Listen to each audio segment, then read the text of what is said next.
रस के अंग अर्थात रस के अव्यय या अंग तत्व कि जिनसे मिलकर रस की उत्पत्ति होती है। तो सबसे पहले हमें ध्यान रखना चाहिए कि रस निष्पत्ति होती क्या है या रस निष्पत्ति में किन किन अंगों की आवश्यकता पड़ती है या किन अंगों से किन तथ्यों से मिलकर रस की उत्पत्ति होती है। तो जब स्थायी भाव में विभाव, अनुभाव या व्यभिचारी भाव को संचारी भाव भी कहते हैं, तो ये तीनों मिलकर जब स्थायी भाव को उत्पन्न करते हैं, जागरूक करते हैं, जागृत करते हैं और रस की उत्पत्ति होती है, तो इस प्रक्रिया को हम रस निष्पत्ति कहते हैं। इस आधार पर रस के 4 अंग हैं। नंबर 1 स्थायी भाव, नंबर 2 विभाव, नंबर 3 अनुभाव और नंबर 4 व्यभिचारी या संचारी भाव। सबसे पहले स्थायी भाव।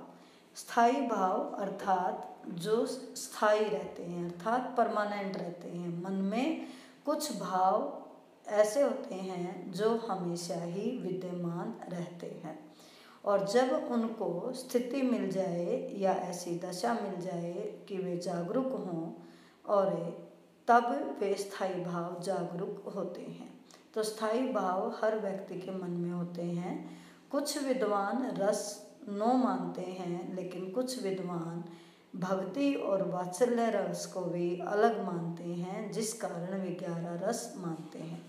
तो ये 11 ही स्थायी भाव होते हैं अर्थात प्रत्येक रस का एक स्थायी भाव होता है और जब ये स्थायी भाव विभाव अनुभाव से मिलते हैं या व्यभिचारी से मिलते हैं तब रस की उत्पत्ति होती है। अर्थात रस हम कहेंगे स्थायी भाव, विभाव, अनुभाव और संचारी भाव से मिलकर जो आनंद मिलता है, जो सुख मिलता है, उसको हम रस कहते हैं या रस निष्पत्ति उस प्रक्रिया को कहेंगे।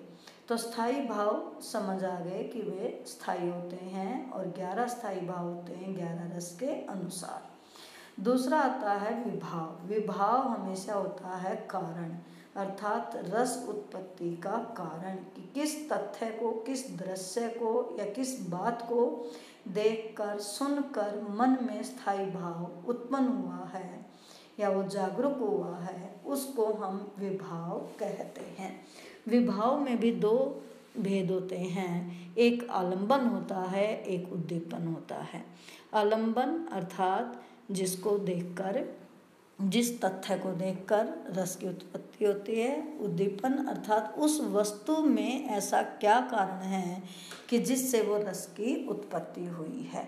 और तीसरा है अनुभाव। अनुभाव 4 प्रकार के होते हैं।